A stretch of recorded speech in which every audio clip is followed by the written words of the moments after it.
Okay, we are ready to notes it up. So the question we are posing is, what is a derivative?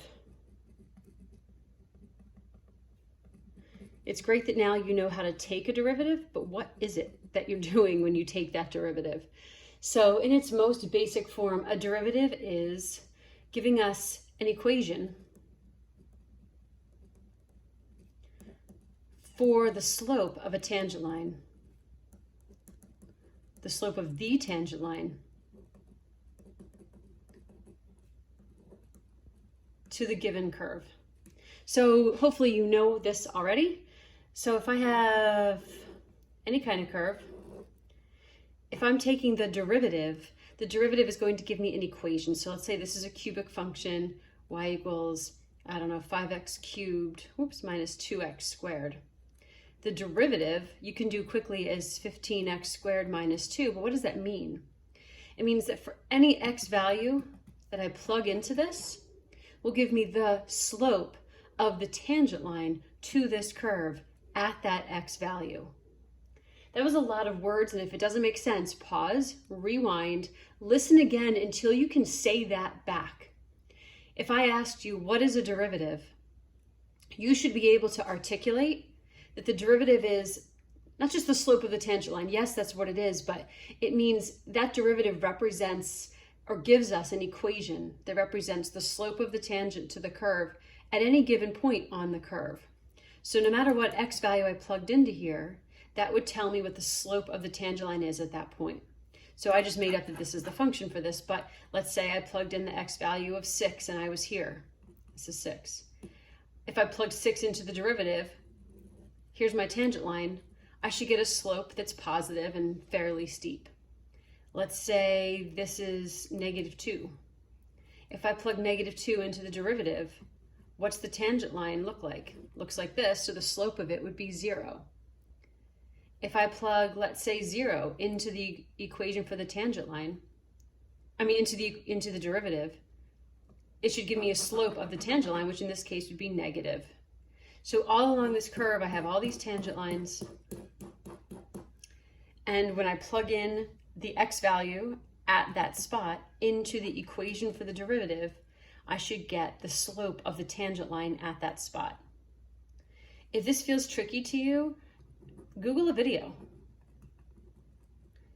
Go to Khan Academy. What is a derivative? I'm sure there's good ones out there if you need a refresher because last year you still felt confused. So therefore, you're going to be asked a lot of different questions. Find the equation of the tangent line. Find the slope of the curve. Find the derivative. All those things are asking you to do really similar things. So if you're asked to find the equation of a tangent line or find the slope of a curve, find the slope of the curve means find the derivative, but find the equation of a tangent line means find the equation of this. Y equals mx plus b. What's the equation of that line? Find the slope and find the y-intercept of that line. That's what that is asking you. So if you look at, I almost don't want to use the problems in the packet because I want you to have as much practice as you need. So let's just kind of jot down one. Let's say, for example, let's find the equation of the tangent line to the curve y equals 3x squared minus 2x when x equals 1. Okay, there's like a perfect equation. Okay, what's great about this, you can pause it and finish writing that down, and then you can come back to the video. So now I don't have to take that time to stop. So find the equation of a tangent line. Well, whenever we want the equation of the tangent line, how do I get y equals mx plus b? Well, to get that form, I need a slope and I need a y-intercept. To find that, I'll find that in a second, but I'm going to use this point slope form of a line. So whenever I'm asked to find the equation of a tangent line, I'm going to be doing y minus y1 equals slope times x minus x1. That is point slope form of a line. So I need a slope. So to figure out the slope, I need to figure out what's the derivative. Well, the derivative is 6x minus 2. That's the equation that represents the slope at any point along the curve. I need to plug 1 into it. Plug 1 into it and I get 4. That's the slope I'm using. To find the point to use for my x1 and y1, they're giving me an x value of 1. How do I find the y? I plug 1 into the original, gives me 1, there's my y value. So I have the slope and I have a point. I put that into my slope-intercept form, so y minus y1 equals slope times x minus x1. You can leave your equation of a line just like that, or if you really want it in y equals mx plus b form, then we're going to have y equals 4x minus 4 plus 1, so minus 3. So what that means is if I graphed this parabola, which I really don't feel like doing, but let's see. Easiest way to graph this would be to pull an x out and be left with 3x minus 2. To look at the zeros, I have a 0 here, and I'd have a 0 at 2/3. So my parabola opens up and looks something like this. This is the equation of the tangent line when x equals 1. So when x equals 1, I'm over here, so I'm like here on the curve. The tangent line 4x minus 3, so intercept there, the slope is up 4 over 1. Obviously, really needed some graph paper. But this tangent line would have a y-intercept of -3, a slope of 4, and would hit the point at 1, 1. Okay, that should all seem really familiar. If you're super struggling with that, that is not good. Okay, so now that would take you through numbers. I tried to break the problems in this packet up. So tangent line problems and practice derivatives. So I left a lot of that. So all of these, all of those. What if something asks you, where does a function have horizontal tangent lines? Well, where does something have a horizontal tangent line? That would be when the derivative equals 0. Pardon me, my goodness, I just had guacamole for lunch. So if I have some curve, the derivative of this curve would be 0 here and would be 0 here. So I would be taking the derivative and setting it equal to 0 to find out where that happens. That's how, oh my gosh, that's not even the picture, is it? Sorry, if I'm asked to find where does something have a horizontal tangent line, I'm saying here's the curve. It has horizontal tangent lines here and here. That's when the derivative is 0. So I would be taking the derivative, setting the derivative equal to 0, and I would identify the x values in which that happens. Okay, blah, blah, blah, blah, blah, blah, blah. That takes us to number 15 and 16. The difference between instantaneous and average rate of change. Sorry, let me try to stay in the camera here. It does help the learning. So number 15 and 16 in this little packet, average rate of change versus instantaneous. So instantaneous rate of change is a derivative. That's telling us what the change is at a point, specifically in that instant.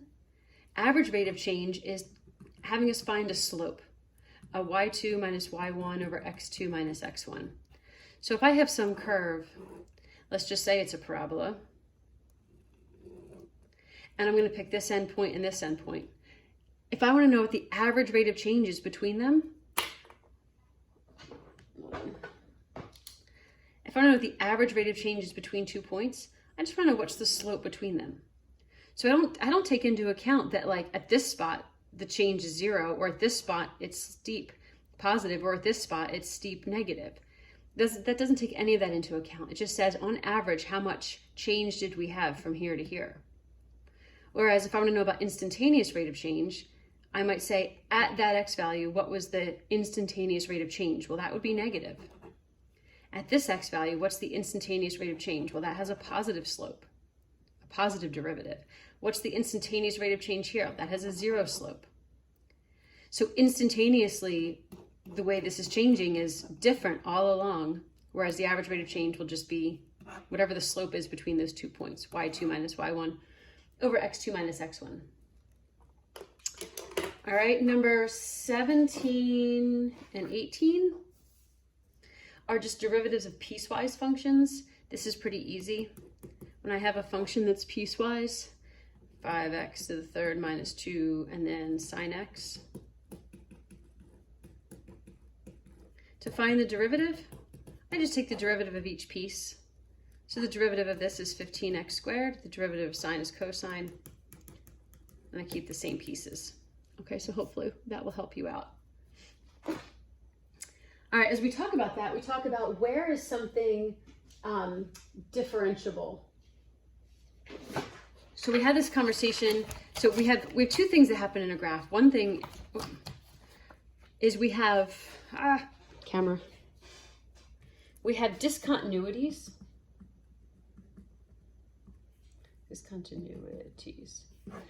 So there are three types, if you remember. There's the jump, there's a hole, there's an asymptote. Okay, jumps are usually piecewise functions. Maybe your function goes like this and then like that. There's your jump. A hole is when I'm coming down, I have a hole, but then I continue. And that hole might be plugged up somewhere else or it might not. And then this is a vertical asymptote. A vertical asymptote, we know what that looks like. Something like that. Okay, so these are your three types of discontinuities. Well, for something to be differentiable, it must be continuous. So it must not have either of these three things. It also can have no corners or cusps. And it also cannot have any vertical tangent lines. So this is all in your notes from last year. Corners and cusps look like this. One of the most popular graphs of that is y to like 2/3. Looks like that. I know vertical tangent lines. So y to the 1/3, y equals x to the 1/3 is a good example of that. It's the inverse of the cubic function. And this has a vertical tangent line here at 0. One good way to keep track is if you took the derivative of either of these. So if I took the derivative of this, I would have the derivative is 2/3 x to the negative 1/3. So I'd have an x in the bottom, right? Same thing here. If I took the derivative of this, I'd have 1/3 x to the negative 2/3. So again, I'd have an x in the bottom. Well, having an x in the bottom can give me a problem because if x is 0, then this is undefined. If x is 0, then this is undefined. So that helps me remember these two are not differentiable when x is 0, because when I take the derivative, I have a x in the bottom, in which if that x was 0, then the function's not differentiable. So these themselves are continuous. They do not have any jumps, holes, or vertical asymptotes, but they are not differentiable because when I take the derivative, I have an x in the denominator, and plugging 0 in for that x will give me an undefined value. So if you think about it graphically, if you see a corner or cusp, you can't have a derivative. If you see a vertical tangent line, which they're a little harder to see, you can't have a derivative there. So sometimes you do want to look and see what is the derivative and see if there's any variable in the denominator. Okay. Higher order derivatives, that just means take a second or third or a fourth derivative. I think you'd be fine with that. And we got a table for you to do. I think you might be okay with that. And then the very last thing was the definition of derivatives.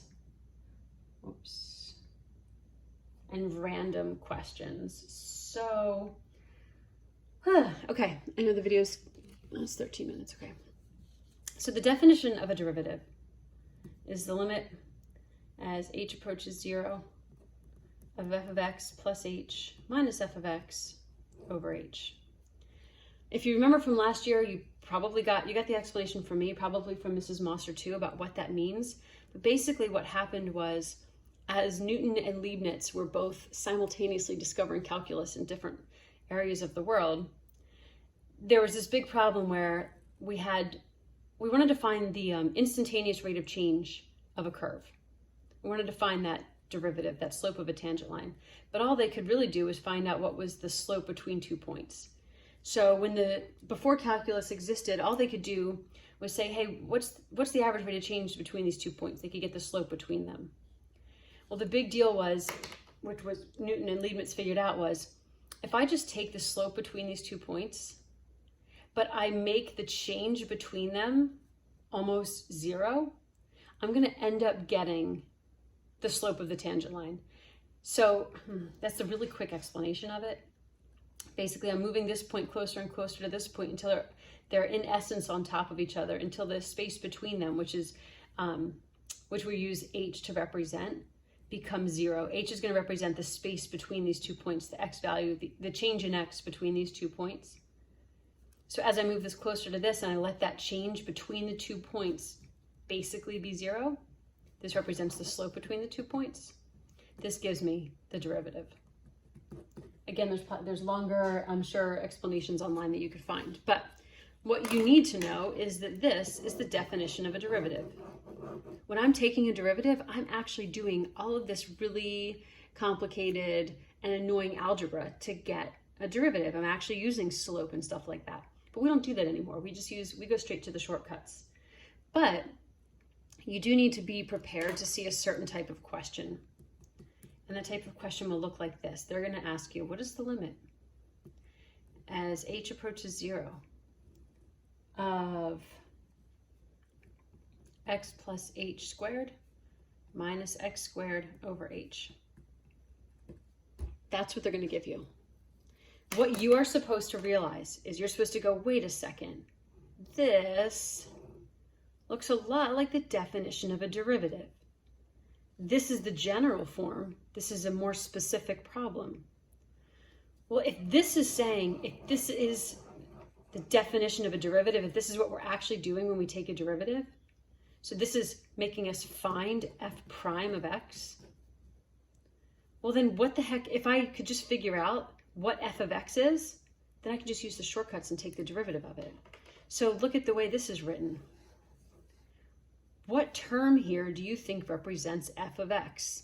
Model it to this one. Well, look how, see how f of x is right here? F of x is right here. This is saying, basically what this is saying in a very short way, this is saying if f of x equals x squared, find f prime of x. That's what that problem is asking you to do. Why don't they just ask it to you like that, like the way I wrote it in blue? Because they're jerks and they want to make your life harder. No, I mean, yes, but because they want you to understand or be familiar with the definition of a derivative. So here's the definition of a derivative. Here's the definition of a derivative. This is an example that they're trying to force you to go back and remember, oh yeah, this is just modeling the definition of a derivative. And this guy right here, or gal, is f of x. And all they want me to do is take the derivative. So my answer is 2x. Done. So you can see this look a lot of different ways. Go back to black. Let's say it says, what's the limit as h approaches 0 of the cosine of x plus h minus the cosine of x over h? OMG, this looks a lot like the definition of a derivative. Where could I find the original function? Well, the original function is right there, right there. The original function is cosine x. This is asking you to take the derivative of that function. The derivative of cosine is negative sine x. That's the answer. The only way this could look a lot different is they sometimes take the x out of here and put in a value, and that really trips people up. But all that they're asking you to do when they do that, so let me do it in this one first. Let's say they take x out of there and they put pi over 4 in its place. Okay, there's no x. They still are saying this is f of x, but they have put x in. They've put in the value of x where they want you to analyze this function or evaluate this function or this derivative. So what this is saying, when they put a number in here for x, they're saying if f of x equals cosine x, find f prime of pi over 4. That's what this is asking you. So don't stop at sine x, plug in x equals pi over 4 and get negative root 2 over 2. This problem back here, let's say they took the x out and they replaced it with a 6. They'd now be asking you, if f of x is x squared, find f prime of 6. Take the derivative, plug in 6, and get 12. 1, 2, 3. I have 5 of them to practice on the little sheet or on the packet or whatever, so hopefully it goes okay. So that's all I'm gonna say for now, and hopefully it's all coming back to me now.